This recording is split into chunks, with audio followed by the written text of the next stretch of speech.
My name is Devon Carter, and I'm a researcher at the Anguilla National Trust on the beautiful Caribbean island of Anguilla.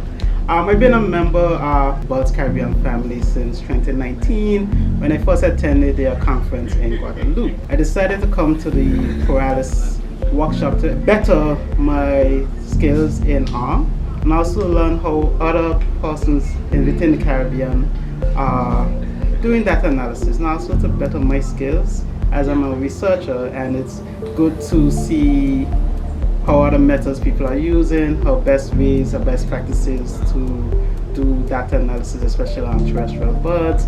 This whole experience was amazing. The networking, the training, the learning.